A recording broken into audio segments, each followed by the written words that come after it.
What's up, guys? Welcome to Ads Unscrewed. Thank you for joining me for yet another live stream. Um, Tonight's broadcast was a little bit unplanned. I kind of had to wing it. I kind of had to just get it done as soon as I possibly could.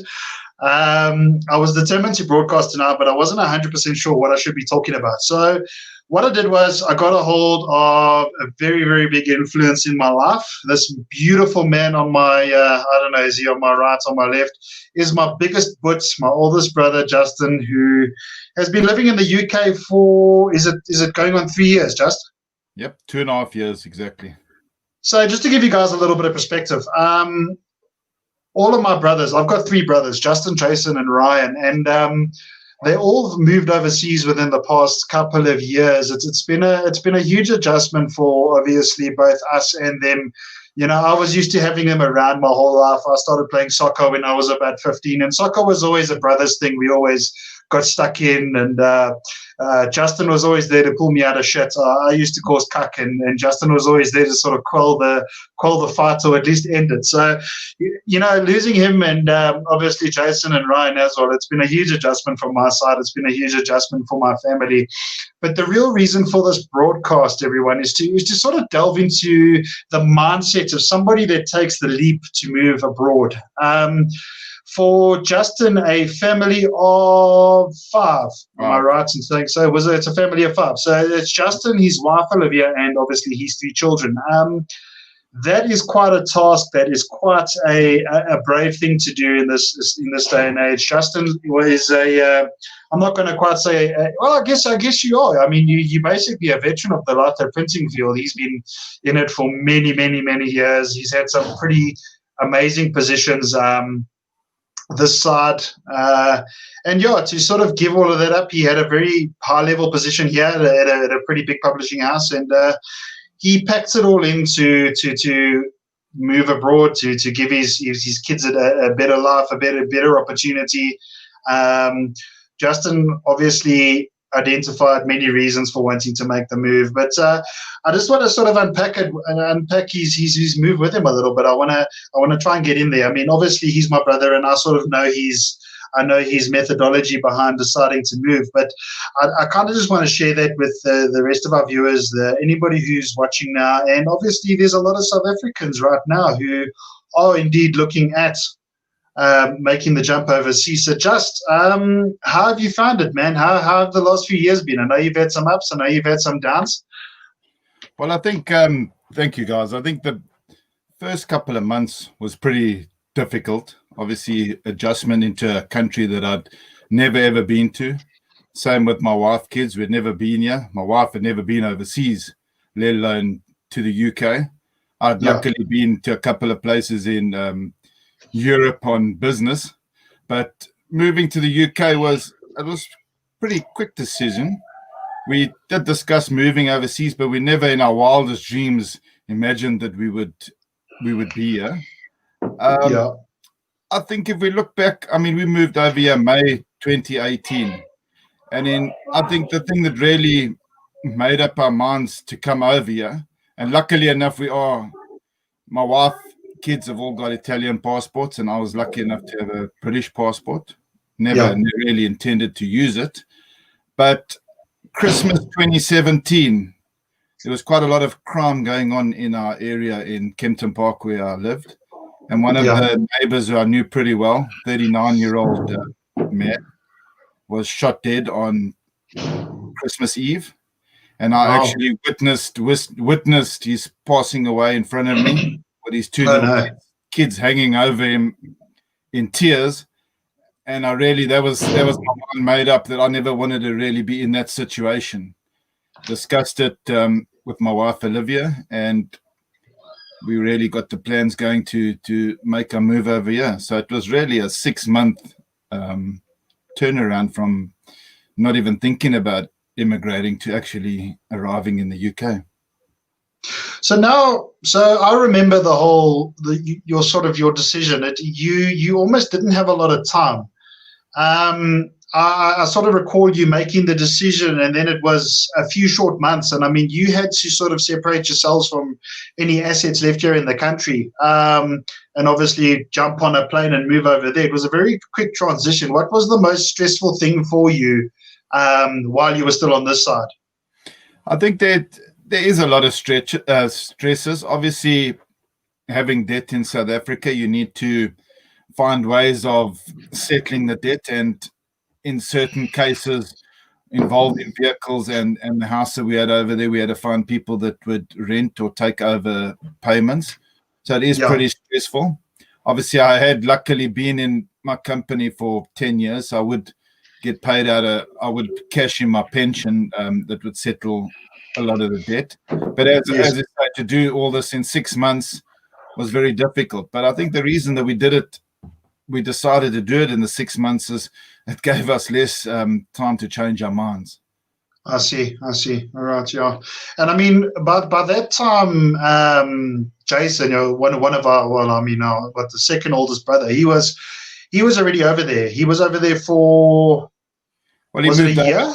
He moved over there in the January and us in the May, so it was a couple of months difference. Oh, it was a couple of months apart. So Jay was already there, and I recall Jason. I mean, he spent a lot of time sort of traveling about, trying to find a place to settle down. I can't really remember how much he traveled, but I know that he worked a bit here, worked a bit there.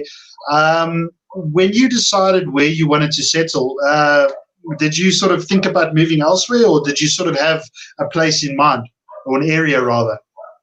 Well, strangely enough and scary enough, when we came over to the UK, for the first month we rented a B&B in London. Wow. Jason didn't have a house yet. He was living in a B&B, and he was waiting for confirmation of a job for the Bank of England. Yes. So that particular confirmation hadn't come through yet. Both my wife and I obviously came over here without jobs, so there was another big chance we took, and obviously stress as well. But what we did is the first month we stayed in a B&B, and then went for interviews. And once going for interviews, we sort of decided we definitely didn't want to stay in the middle of London. It's just very busy, and it's not really the place to bring up young kids. So we looked for somewhere outside of London. And by that time, Jason had confirmation of the job at Bank of England, so he had found a place near Bishop Stortford. And obviously, wanting to be closer to family, we found somewhere that's not in Bishop Stortford, but it's close enough for us to see each other. Yes. Okay. Well, I mean, I guess that makes sense. Is there, when it comes to, let's start there. You've actually given me two brilliant points of conversation there. One being employment, and the other one being finding a place to settle. Let's start with employment. I mean, I've been through a lot of interviews here in SA, and obviously throughout your career, I'm sure you have too. Are there any differences with when it comes to being interviewed by, say, a British company, a British employer versus a South African employer? Besides the fact that the South African employers offer you biltong and a beer. Look, I kind of went in with the same approach, as you would in South Africa, because it's the only real way that I knew. And I must be honest, the South African approach worked very well for me. I was offered 3 jobs within the first month of being here. My wife got the first job within 2 weeks. It was the first interview she went to, and she's actually still there now. And I think South Africans are very friendly. So I don't think South Africans have anything to fear about going for interviews in the UK using the same sort of way they would do it in South Africa. I see. Okay. Naturally friendly nation, and I've been told that by quite a few of the people that have interviewed me. Yeah. Well, I mean, that's pretty interesting right there. I think with people who don't know what to expect, there may almost be a fear. I mean, I traveled to Birmingham. I was lucky enough to go through to Birmingham with such a durst, but I went there, and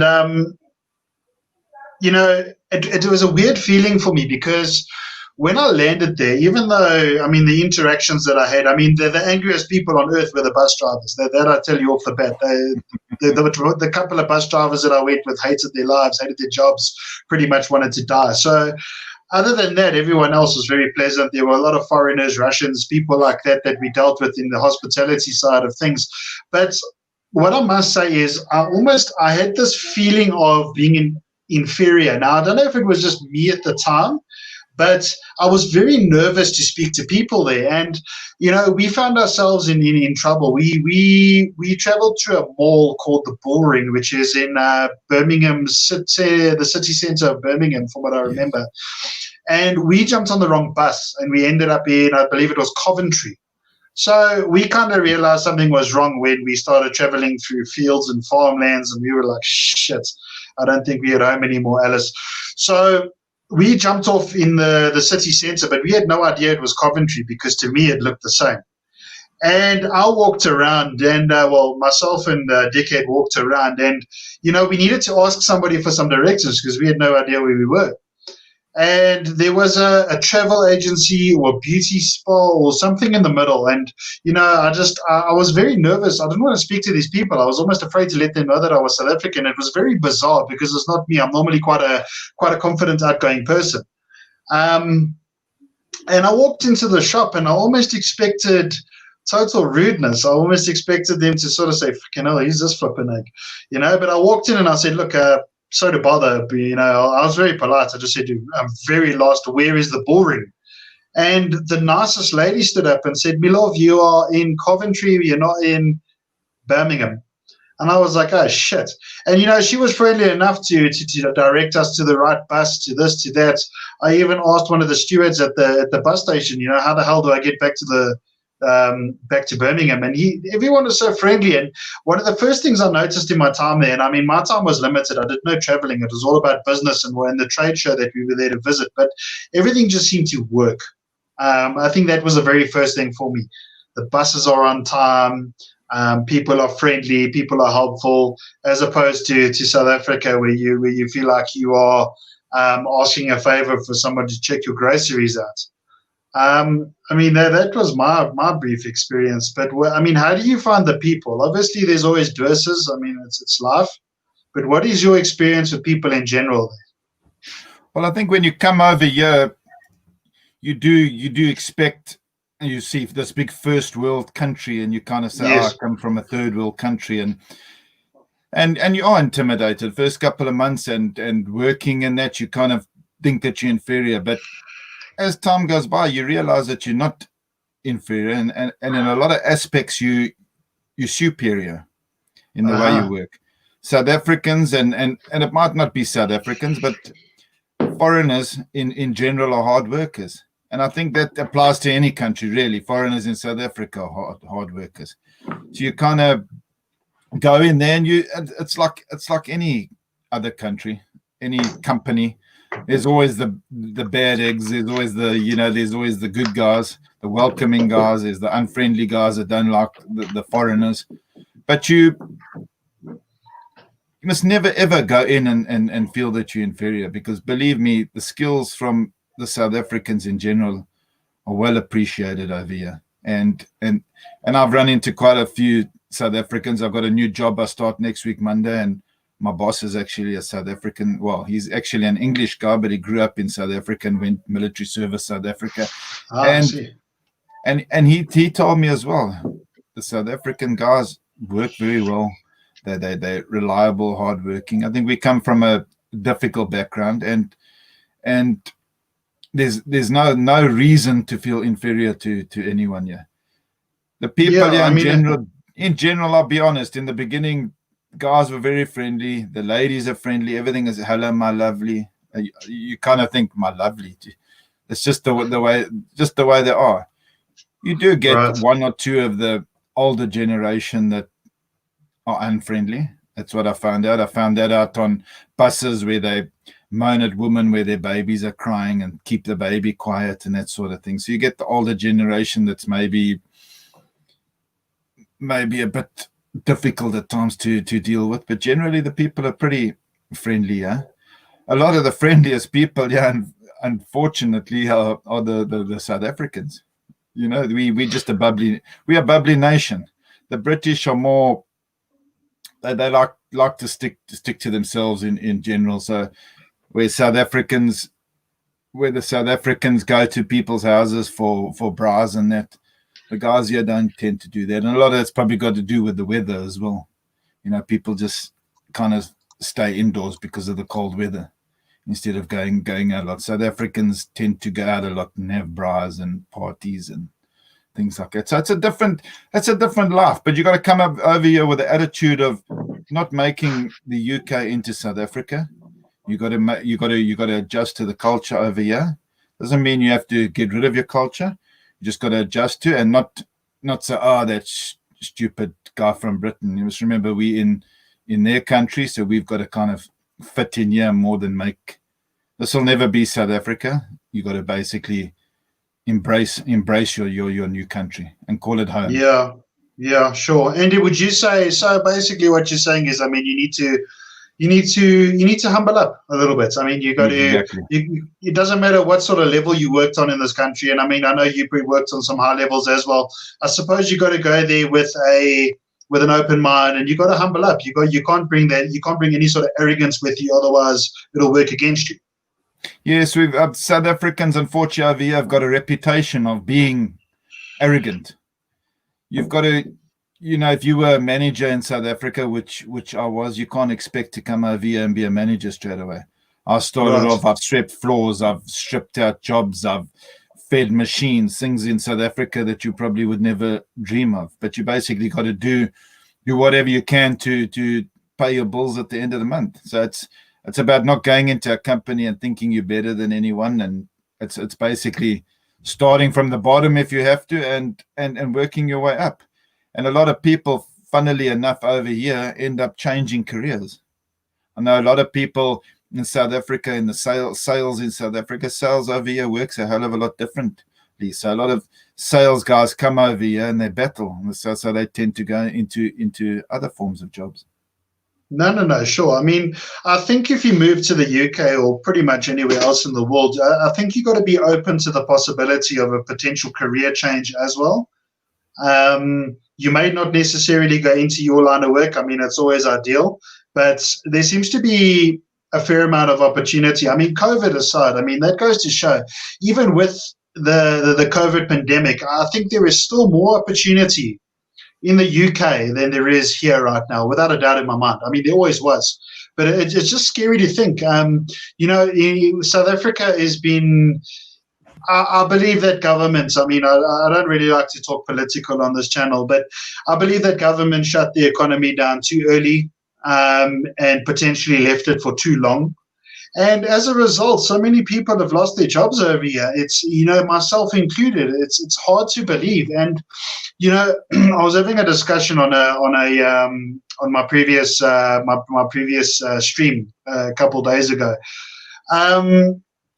There's so much opportunity here in South Africa at the moment. There are a lot of jobs. There really are, especially in my field of work, digital marketing, that sort of stuff. But the amount of applicants has quadrupled. So where a job was posted where the person maybe received 100 CVs, he's now getting like 400 or 500 CVs. So it's not that there aren't jobs, it's becoming increasingly harder to stand out. And as a result, it's damn near impossible to find a job at the moment. I think this whole thing is starting to shift our job markets in a pretty massive way. There's a lot of people who are in crap at the moment, and it's a sad state of affairs. But my point is, behind the long ramble, is that even though the COVID pandemic has pretty much consumed the UK, I think you guys are doing quite badly. There's still opportunity. You can still find a job. You can still eat, even on minimum wage. I think you got to look at it this way. Over here, unemployment is between 4% and 6%. Okay, in South Africa, it's over 40%. So it's 10% of the amount of people are looking for jobs over here to South Africa. I mean, look at me for example. In my 26 years of working in South Africa, I had 3 jobs. I've now had 3 jobs in 2 years.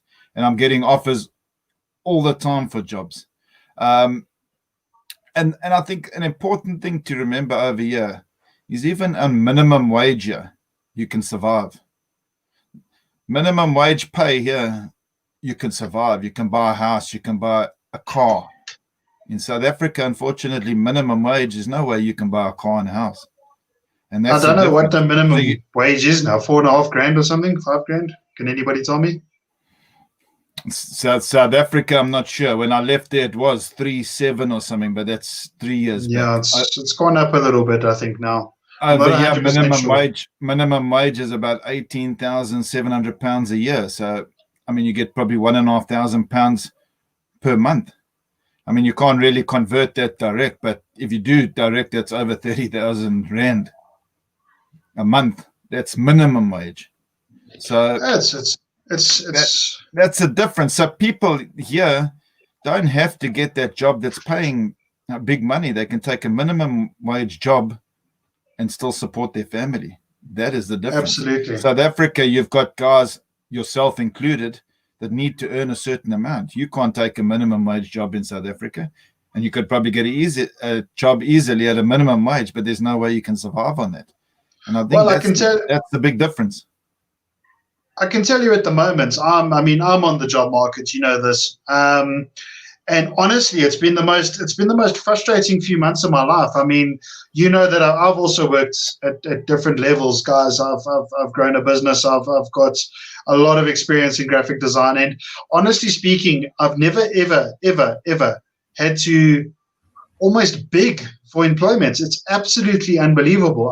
I'm used to being in demand. There's a couple of jobs I've been headhunted for, you know, not trying to speak arrogantly, but I've got the type of experience where I'm almost not used to not getting a call, and I must admit it is a bit disheartening. It's tough to push forward, and it's actually quite alarming. So to hear that there's a place where even minimum wage you can live a life, you know, it might not be the Rolls Royce. Wow, if I get that up, the Rolls Royce lifestyle, but it is livable. And it's absolutely bizarre. Just we got a question here from aim to be me. It should pop up now.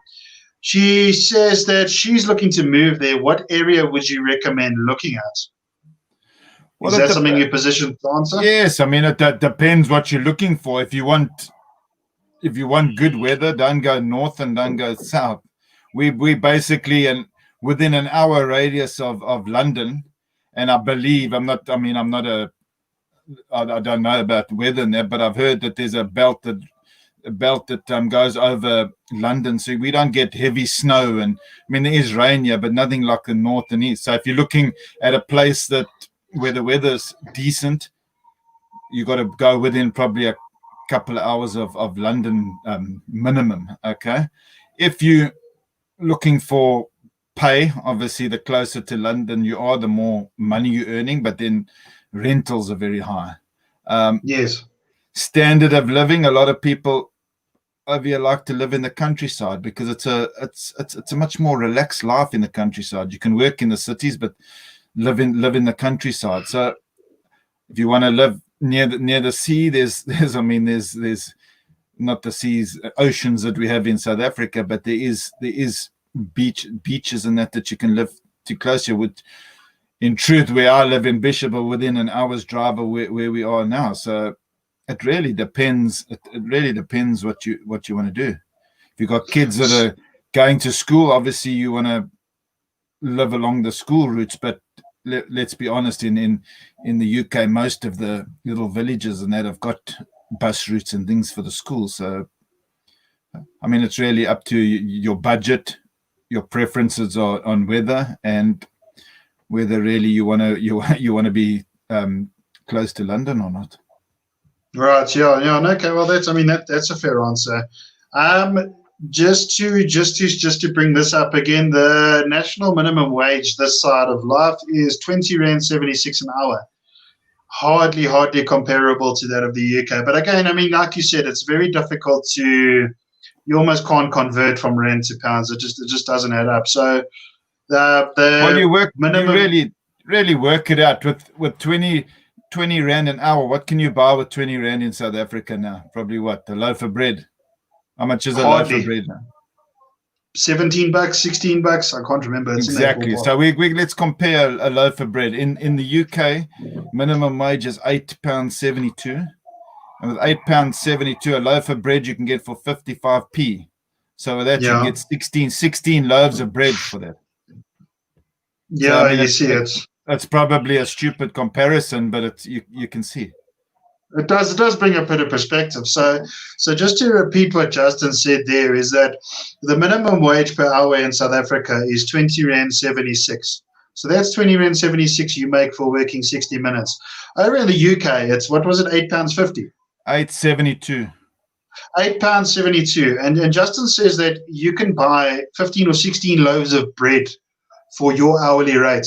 I mean, that just brings it home. That just puts it into perspective for me and hopefully everybody watching the stream. I mean, you just can't compare that. The minimum wage in the UK, I believe Justin said, was £1,400, £1,500. Well, it's $8.72 an hour, and most months you work 163 hours. So you're looking at £1,500 pounds a month, right, give or take. I mean, the minimum wage here is also on your age. Under 25s get a slightly different rate and things like that. And maybe I think the bread thing is one comparison, but then if you want to compare rentals, I mean, rentals in the UK are really over the top. So just an example, for a 4-bedroom house within an hour of London, you're probably looking at £1,500 a month. Okay. Convert that back, that's 30,000 Rand a month. I mean, a 4-bedroom in South Africa is probably rental. It's maybe 10,000 Rand. So there's pros and cons. Yeah, no, absolutely. I've heard that the property, the rentals and stuff are just outrageous. I mean, I guess there's pros and cons to each side of life. I honestly can't say that. I mean, geez, again, you can't really compare. I mean, a rental will take, almost half your salary a month, if not more? Well, if you're earning minimum wage and you've got a house like that, it's almost all your wage, but it depends. So most places, if you live close to London, you probably need two household incomes really to survive, especially if you've got a family of 5 like I do. Yeah. No, I hear you. But so where food and things like that are not so bad, vehicles are very cheap, but then along with a vehicle comes vehicle taxes and things that it adds up. But accommodation and transport very expensive. Foods you can get decent meals for good prices over here. So it's that's really the probably worst case scenario and best case scenario. And what is the crime statistics there? I mean, everybody always does the comparison. And I mean, like you said earlier, you can get shot dead in your driveway here in South Africa. What are the chances of violent crime? I'm not going to say all over the UK, because I know there are sketchy parts. I mean, it's the way it is in any country. But when you walk outside right now, realistically, what are your chances of getting hurt, stabbed, shot?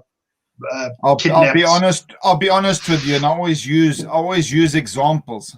When I work a 2 to 10 shift. When I drive home at 10 o'clock at night, there's young girls walking their dogs at 10, 11 o'clock at night in the darkness, all by themselves, and the chances of something happening to them is probably 1 or 2%. Really, I mean, it's a wild guess, but be honest. Look at the news within your area. I mean, the things that make news here is someone's toolbox getting stolen from their car and things like that. Petty crime is what makes the front page of the local newspapers here. Obviously, if you go into London and places like that, the stabbings and that are pretty high, and there is crime all over the place. But I mean, you feel safe. I feel safe. We go out and leave our doors unlocked, that sort of thing. Yes, that sort of level of comfort. I mean, there's always that chance that someone will break in, but it's very, very slim. It's very slim. Yeah, I mean, this is coming from somebody, guys, who's had Justin had just had, I think, his daughter. She was very, very little. I think she was still a baby, and he had guys running around his roof at his home in Kempton. And he's experienced a couple of other incidences, obviously with his neighbour being shot right outside as well. And I think he's a pretty good candidate to give us a good idea of what sort of how safe it is there.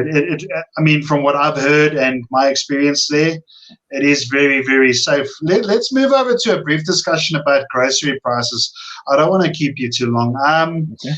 When you've got a pretty big family, and in South Africa, I would imagine that you must have been spending in the ballpark, and this is a guess, 46 grand maybe a month on groceries, or is that unrealistic? No, easily. Is it? And then over here, I mean, there's six of us living here. My mother-in-law lives with us as well.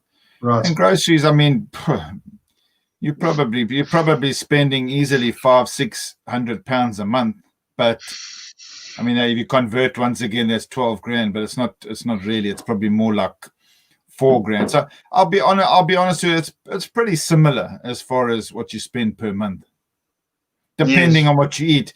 Junk food, unfortunately, over here is very cheap. So if you live on junk food, then really? Chocolate, sweets, cakes, pizzas, things like that are cheap.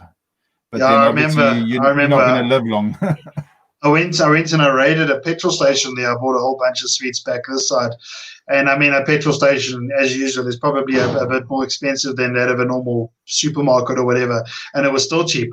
No. Something that sort of stuff is cheap over here. Something that surprised me with it was the actual price of things like Coca-Cola and fizzy drinks. I was a bit taken back by that. The can of it was crazy. I can't remember what it was. Yeah, but I think when you came over there, you're thinking in rands as well. So it's like us for the first year, you convert everything. Fair enough. In the big picture, if you take the hourly minimum wage and you buy a can of Coke, it's you can get a can of Coke for 80p. So it's like 10% of your hourly rate. How much is a tin of Coke in South Africa? Jesus, to be honest with you, probably, I think we're $12 now. I might be wrong. Exactly. So that's more than 50% of your minimum wage. So that's the way I look at it now. You're right. Yeah. I mean, it's a good comparison. It's a good way to look over things and make a decision. Yeah, I mean, that's a great way to explain it. It's actually quite scary when we unpack all of this and get into it.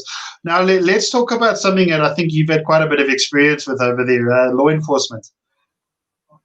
Well, how can you compare them to our local police? They don't take shit over here. Don't take shit. I mean, I've obviously been stopped a couple of times for speeding. The speed limit 50, I go 51, you get stopped and you get an £80 fine. So it's not £80, eh? I've got a parking fine, £70 as well. You don't pay it, they double it. Over here, everything is based on your point system on your license. So if you don't pay, they can put points on your license and they take your license away. Your vehicle's got to be licensed. Your vehicle's got to have insurance. You can't ride without insurance. They stop you. You don't have insurance. You get points and you get fines. So it works well. It works. Yeah. I mean, it's I look back to Jesus. I don't know. Was it the 90s, the late 90s, sort of early 2000s? I remember the police coming to the gate and up in West Street where we used to live and looking for, I don't know if it was you or Jay or somebody, but it was regarding traffic fines or some shit. I mean, that they literally used to take the time to come out and fetch you.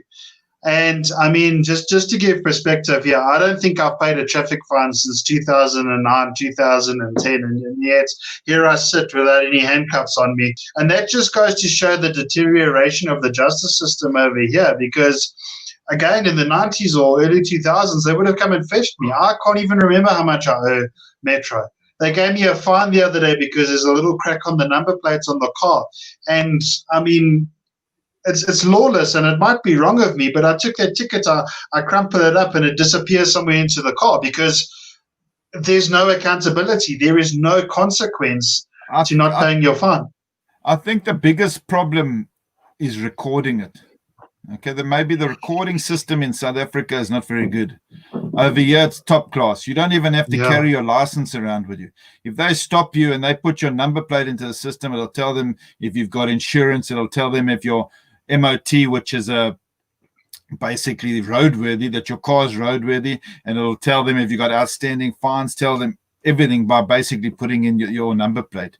Because if you drive a car in the UK, it's got to be insured for you to drive. So, for instance, if our cars are insured for myself and Olivia to drive, if someone else drives it and they caught, it's not insured for them. They'll get a fine. Yes. So in South Africa, you can drive anyone's car. Here, it's got to be insured for you. So just to look at that again, when you purchase a vehicle, I remember you guys saying that it's not just the purchase price of the car. You've got to pay, is it a year's insurance up front? You've got to pay MOT, and that MOT has to be renewed year on year. Well, in the beginning, for the first year when you arrive here, you've obviously got no credit record, so you've got to pay the insurance up front. After that, you can get a monthly debit, or the moment we got debit order. Okay. And it's not cheap. So you buy a cheapy car for £500, then you've got to pay probably excess of £1,000 insurance on that car. You've got to pay vehicle tax, which is anything up to £250. And then it's got to be MOT. MOT is £40, and then if there's any problems, you can't drive the car until you've repaired it. So a £500 car, and at the end of the day, probably cost you over £2,000. And I know that it's expensive to get your vehicle fixed there. I mean, guys, just to give you a better perspective again, I know I say that a lot, but Justin and Jason have had some incredibly bad luck with vehicles. I think it's Jason even more so. Eh? Well, both of us have bought cheapy vehicles. Or no, when I'm saying cheapy, I mean they were both over £1,000, but we ended up having so many problems with it, and the repairs cost us in excess of £2,000 that we end up scrapping them. When you scrap them, they come to your house, they take away the car, they give you £150 at most, and they take it and they crash the car. So we've basically thrown away thousands and thousands of pounds on cars that don't even work, you know. What is the average hourly rate for a mechanic there? I think here it's about $500-600 an hour that they normally charge you. Well, I know mechanics over here is very expensive. You know, the repairs on cars are very expensive. I mean, I wouldn't know offhand, but it's probably easy £15 an hour, which is just close on 600 rand. Sure, yeah, is that so? I've heard it can go up to. I heard it can be as expensive as £40 an hour. I've heard some scary stories. I guess it's where you go and what car you drive. If you own Jaguars and expensive cars, you pay the expensive prices. Okay, yeah, well, that makes sense. I mean, it's and then what about the schools there? You know, this is a question maybe for the parents out there. How did your kids sort of integrate into that environment? Where the kids welcoming of them? Because I mean, essentially they're still human beings, but yet they are different. They come from a different culture. They got a bit of a different dialect. I noticed when I phoned you the other day, I heard the kids have they've adopted that sort of accent, British sort of undertone. Yeah, it's very interesting to see. But how did they integrate? Did they have any problems? Did you have to go take out any bullies? From my personal experience, the two most difficult things when you arrive in the UK are, one, finding a job if you're not coming to a job, and number two is definitely schooling. Okay, not from the point of getting them into schools, because the councils here, you got to have, it's almost illegal to not have your kid in school. So you basically find a house, you apply at the council for schooling. The council will find your school, and they make sure they find your school. If that school is more than 3 miles from where you live, they organize you transport to get to school, a bus. Or my son catches a bus every day from outside our house and gets to school, and that's free of charge. So you don't pay for that. Okay. Got all the kids into school, but then that integration with other children is difficult. Being a foreigner and having a different accent to the boys, you get. My oldest son has got a soft heart, so he's not. You know, he's the kind of guy that walks away from people. Has been bullied quite a bit at school. Obviously, because he's a foreigner. My younger son is more aggressive, so he doesn't take nonsense. So and he's younger kids. And I mean, he was 6 when he came over here, so he doesn't really get bullied. My daughter was probably the most difficult out of them, because she came at the age of 16, so she couldn't get into school, because by 16 over here you finish school already. She was too old to start school, so she went into college. She's blossomed at college and everything has worked out. But the first couple of months with her was really difficult, because she didn't have any friends, and she obviously left a boyfriend in South Africa, and that's she battled quite a bit, but eventually made friends, got a lovely boyfriend now. So, and she's almost finished her third year at college, and she's going to be going to Cambridge University in August next year. We've already applied, which is also free in a way. You basically get into it. You get a student loan. She does her whole course at Cambridge University and only starts paying back when she's got a job where she earns over 26 or 27,000, and she'll pay back probably 20 to 50 pounds a month. So that's an opportunity she wouldn't have had in South Africa. Most definitely. Maybe for some of the viewers, another thing is the younger one. Obviously, in South Africa, he had just gone into grade 1. He was 4 months into grade 1. Came over here. These guys over here start school at 4, so he was 2 years behind everybody else. These guys here are in year 3, so he went straight into year 3. The little kids are already reading and spelling and all of that sort of stuff at that age. He didn't even know how to read, so he really battled. I mean, his first week, he didn't want to go to school because he's stupid and things like that. But I must admit, the schools over here, the school he goes to have been brilliant. He gets one-on-one attention. He's had that for 2.5 years now. Gets taken aside, and if you saw the improvement from when he arrived to now, I mean, that's really, really amazing. And he's starting to do well now. So I think for the guys watching this that have got young kids and worried about it, they do catch up. The teachers help them catch up. It's their mission, and they make it like a real personal mission to make sure that the guys catch up. And what is the level of education like? Because I mean, I should be keeping my finger on the pulse a little bit more on the news in South Africa, but it's so damn depressing.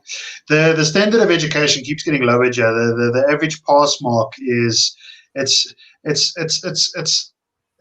basically opening the door to a generation of palookas, because the kids don't have to work anymore. To get 20% or 25% or whatever the stupid pass rate is now, you hardly have to open a book.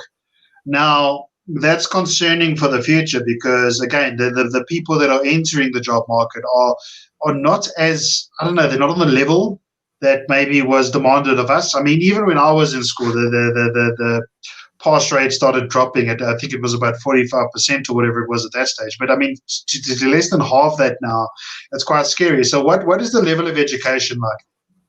Well, it's actually quite amusing in a way over here. It's almost like you can't fail. Yeah, they don't keep kids back. So you don't see, there's no like pass rate. You basically do your year and you go to the next standard.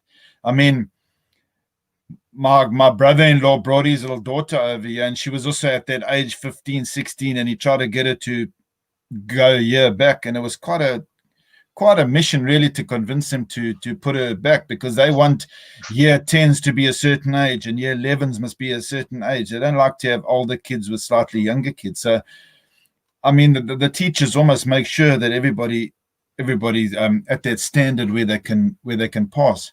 And all schools in the UK get rated on a yearly basis by something called an Ofsted rating. So yes. They come in and they analyze the schools here, and they see all the negatives and failures, and then they put a plan into place to sort those up so that you can get to a higher rating. So, right. I mean, you get every school here really tries to get to an excellent or outstanding rating by improving wherever obviously the Ofsted rating rates them down. So they don't leave it alone, and they're quite thorough, and they're very, very strict by the looks of it. And then every school will send you, so it's made very transparent to everybody. They send you a copy of the Ofsted rating, so you can actually see exactly where the school is going wrong and what has been put in place to actually fix the problems, which is really, really nice as well. Yeah, something that we just don't see here, unfortunately. Gentle Inflatables wants to know, doesn't their school year start in September? When does the school year start? That's also quite a strange thing as well. Yeah, they start you have summer holidays in August. Yeah. When they come back from that, then they start the school year starts beginning of September and runs till July the following year, which is the reasons why, I don't know. I still haven't quite figured that out, but it's weird. That's quite something, actually. Yeah, that's an odd time, that, isn't it? You've done a bit of traveling over there as well, eh? Done quite a bit of traveling. Look, we've only traveled into Europe once, and obviously with COVID, we a bit hesitant to travel anywhere. But we've been on holidays here and living in the UK and earning British pounds. Is it cheaper to travel there in Europe? Oh, it's lovely. I mean, we went to Italy last year, December, my wife and I, for our anniversary. We stayed there for 3 nights, and I think it was £200 for 3 nights. Got breakfast and dinner in 3-course meals, and it was lovely. And we took £500 with us, converted it to euros, so it was about €600. And I think we bought quite a bit for the kids and that, and came back with €300-400. So that holiday, and that's flights and everything, probably cost us £350, which is nothing really. Yeah. No, I'm with you. Did another question actually that I've been thinking about. It's actually just escaped me. I don't often blank out, but Jesus, quite embarrassing live. Can't say old age.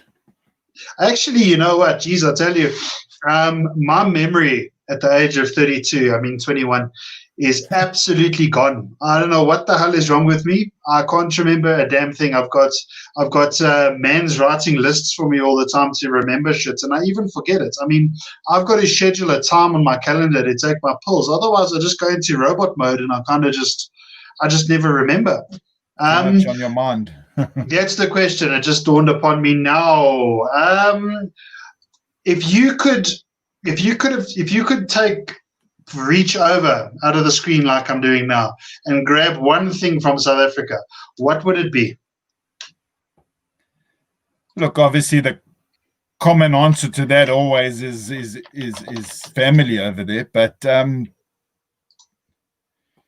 maybe traveling into those game reserves. We used to go quite often to Marlow Park and things like that, and the bushfires. And I mean, you can have it over here, but it's just not the same, Food over here. Let's be honest, you can get anything over here that you can get in South Africa, because there's South African shops all over the place. So anything from peppermint crisps to just knickknacks. You can't get knickknacks over here because they've got their own brand of knickknacks. They can't bring it over. I make biltong. I make my own boerewors. I make my own dried wors. So yeah, your boerewors and biltong actually looks pretty damn impressive. I'm not going to lie. Justin, for those who don't know, Justin's got quite a professional setup. He's got what looks like an old server box, where companies would store their servers or whatnot, with the intricate fan system and lighting and such. And he makes some pretty interesting biltong over there. Made a couple of bucks selling it there as well, from what I believe. No, the guys like it. I mean, I'll be honest, the English guys don't tend to like it. I've tried. Is that so? In general, the guys that work in that, they just don't like the spice. They don't like the idea that it's not cooked, and everyone for their own, eh? No, well, I suppose, I look at blood pudding and I think, Jesus, how the hell did someone put that in their fucking mouth? You know what I mean? So I guess it's fair for them to not necessarily like something that we like, I guess. But it's interesting that you brought your own little South African flair over there, and you stayed true to your roots. Well, you'll never. I mean, Africa will always be in your heart. So you always. I mean, 44 years in South Africa, you can't take that away. I'll have to live till 88 to to be more here than there. Gave away your age there, bud. Gave away your age. So another thing, what is the one thing you miss the most from South Africa? Now, this is not food related, but this is not an item. What do you actually miss the most? What is your biggest heart sore? I think in the workplace. Okay, Just say me. Just say you miss me. I do miss you, but I told you, Don't family. talk cuck. You weren't going to say that. That's basically walking into the office in South Africa where you all swear at each other in the South African slang. You know, you all understand that. And working at CTP with the Afrikaans friends where they come in your office and fart in your office and the guy, honestly, things like that. It's just, where you can just be yourself. Here in work, unfortunately, you'll always be a foreigner. Okay? Yeah, I suppose if someone drops a dot in the office there, they'll be disgusted. As wonderful as some of my friends are at work here, they just don't have the same. I don't know. We just don't have the same sort of time. They don't have the same flair. It's all about business. You don't share a lot of talk about families and joke that much with each other. And at South Africa, it was. I mean, we got the work done, but we did have a lot of fun at the same time as well. No, that's pretty sure. There's another question, just from Lee Abrams. That's Ursula's sister. Yes. How difficult is it to get into the UK? I mean, that's a pretty broad question. There's many different ways. You guys were very fortunate with best place way is an aeroplane. High five. That's good. My hand's sore, so I'm not gonna hit myself too hard. So this is a pretty broad question. I'm quite well rounded on it, and Justin can sort of fill in the blanks. So there's numerous different ways. My brothers and even my sister are very lucky in the way that there was a loophole that was found. If you were born on such and such a month before 1982 to a British parents, you basically qualified for instant citizenship, which is what basically. Sorry, Adam. No, go for it. In the past, it was you only really got recognized if you were born to a British father. Okay. Then they brought up a new law that if you were born to a British mother before 1983, you were entitled to a British passport, which is how we got it. Unfortunately, Adam was born after 83, so it's a little bit more, a lot more complicated for him. Much after. Yeah, it's kind of shit. My Justin actually was this way, that way. Yeah, he was kind enough he actually paid for me to apply for my British passport just to give it a punt. It was, I can't remember how much it was, but it was like $2,000 or something. And they just point blank rejected me, just because I was born in 88 and not 82. So, the short answer to that, it depends what your rights of entry is. If you've got British heritage in terms of grandparents or whatnot, you can always go for the ancestry visa. The ancestral visa is quite expensive. I think, when I was trying to apply, it was about 10,000 Rand for the visa application. And the NHS fee then was £1,000. So that would put it to like a 35,000 Rand investment for your visa. So from what I've heard recently is that the NHS fee is not £2,000 now. It's actually £3,500 in that ballpark, which means that it's now overall, you're probably looking at 60 grand. Yeah, so it's a 66,000 Rand investment, and that is just for your NHS fee and, of course, your visa application. You still got to factor in things like flights and obviously where you're going to stay, and you still got to take a bit with you. So you're probably looking at 100, 150, maybe even more, 1,000 Rand investments just to get yourself over on an ancestral visa. I think the process for you guys, Justin's wife has an Italian passport, and I think you got that for the kids too, right? Well, I'm lucky because I've got British and the wife and kids have all got Italian, so it cost us nothing to come over other than flights. The flights. My younger brother, Ryan, is in a more difficult boat. His wife and 3 kids are all South African. Sorry, guys. Please excuse the screaming dogs in the background. Killing the dog. So he's basically, Ryan, you got to get 4 people over here. It's going to cost him 200,000 Rand. and he's got a British passport, which in a way is a little bit unfair, but that's another discussion. And then my second oldest brother, he came over here. His wife's got a British passport. He's got a British passport, and the kids came over on dependency. So it also cost him over 100,000 rand to get them over, which is unfair in a way when both parents are British. But that's unfortunately just the way it is. It's actually quite interesting because they've almost made it unaffordable to come there. I mean, a £1,000 NHS fee to a £3,500 NHS fee it's quite a jump. And from what I remember, it's a very short space of time. What are they trying to do? Are they trying to filter out foreigners? Are they trying to improve the quality of people immigrating? What are they trying to do? It's a really difficult one. I mean, why it's come in, who knows? Is it to do with Brexit? Is it got to do with COVID, which I don't think, because it was discussed before that. But NHS over here, I mean, that's a point that I'd probably like to talk about, because NHS to me is brilliant, coming from the South African sort of hospitals. Okay, the guys over here don't appreciate it, but I mean, NHS, you pay your fees if you come in. Ancestral, if you're a British citizen like myself, you don't really pay anything. I'm diabetic and I don't pay a cent, and they say that the healthcare and that is very slow. Yeah, sometimes it is. For certain things it is slow, and obviously COVID's made it even slower, but the care that they give you are very good, or is very good. And you had an operation as well in memory. Yes, earlier this year I had a kidney stone, so I had stent inserted, and I mean they were brilliant. I was in hospital for 4 days, in and out, and it didn't cost me a cent. And even now they send you letters to see how you are, and a lot of it is telephonic calls now where they see how you're doing. And that's amazing, because the government hospitals here are, it almost feels like the doctor you're seeing got his medical degree online, or is helping a friend out, or sweeps the floors one week and operates on people the next. It's actually maybe not a fair statement. I mean, some of the doctors in the public hospitals are pretty brilliant. I think it's just the process of getting to them that's the very difficult part. All the triage, all the waiting.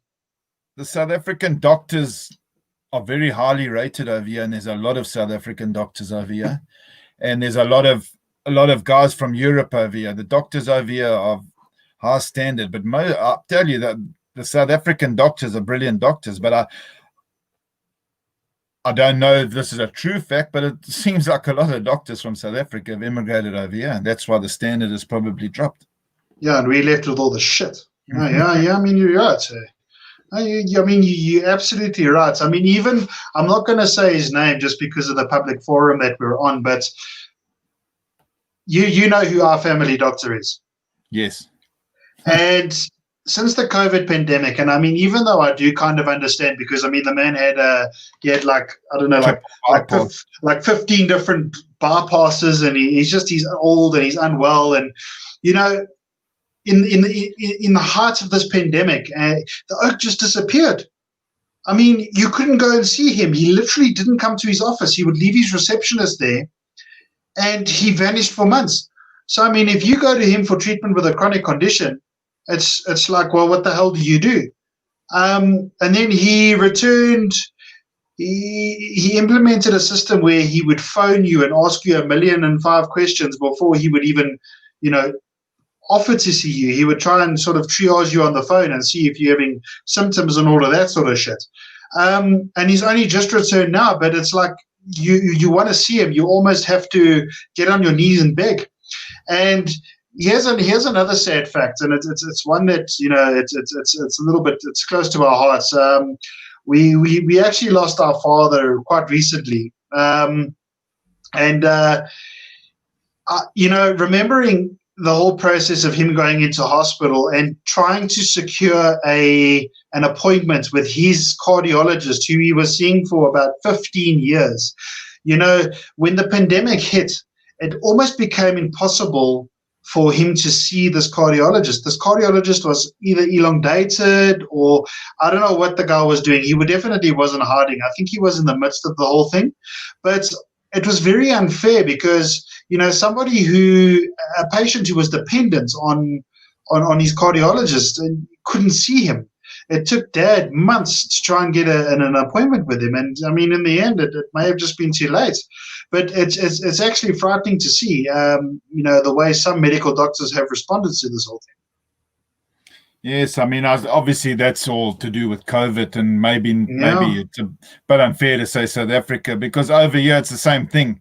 A doctor won't see you; they phone you first to really find out if there's something, if they can sort it out over the phone and just prescribe medication, they will. But I mean, I think it's the same in South Africa as it is here as far as that, and that's to do with COVID. Generally to get a doctor's appointment is quite easy, but obviously COVID has just really stuffed up everything. No, it has. I mean, it's worldwide. Just want to take a question or two here before we cut this. It's about an hour in. It's about half an hour more than I wanted to take from you, but I mean, it's been free-flowing conversation. Eleutheria says, I think I'd miss my house, garden, and pool, but I'm aware that there's actual parks there and public pools, and it's safe to walk in most places. I've seen some pictures that Jay has taken, and I think you, of the parks there, and they look pretty damn beautiful. I think the parks here are beautiful. Most villages have got parks, and most of the village have got forests that you can go walking in. Okay, obviously the pool side of things, I don't like pools, so I'm quite happy with that. But yeah, there's not many houses here have got the space to have built-in pools. So most houses just buy these plastic pools, so you wouldn't miss the pools. There's public pools, most of them indoors, because of you want it to be a 12-month thing and not just a summer thing. There's some lovely water parks and things like that you can go to. Yeah, so I'll be honest with you. The most important thing is the safety here, which you've said at the bottom. Safe to walk in most places. Yes, it is safe to walk in most places. Drugs are quite big here, unfortunately, in the skate parks and things like that. So you just got to know where to go and what times to go, and don't send your kids alone, kind of thing. I mean, there is a lot of bullying and drugs and things like that, unfortunately. But if you love a nice big pool in your back garden, it's probably better to stay in South Africa, unless you've got £1 million to buy a house here and have it built in. No, that's it. So we're going to cut it there, man. 1 hour, 2 minutes. Thank you very, very much for taking the time to chat to me. I know that you had no choice because you are indeed my brother. But I really, really appreciate the conversation. I know that everybody watching appreciates the conversation. And guys, don't forget to go and subscribe to Ads Unscrewed on YouTube and follow me on Facebook. Again, I'm still trying to find my place in this digital world, but hopefully we will resolve that soon. I hope you enjoyed today's content. A special thank you to Justin again. Thank you, Bert. Thank you for the insight. Thank you very much for taking the time from your family. I'm glad you enjoyed it, man. Hopefully we can do a part 2 sometime. Hopefully we can include Ryan and hopefully Jason. But yeah, again, thank you guys. Thanks for watching. You have a fantastic evening. Like and subscribe, people. Take care, everyone. Good night. Cheers.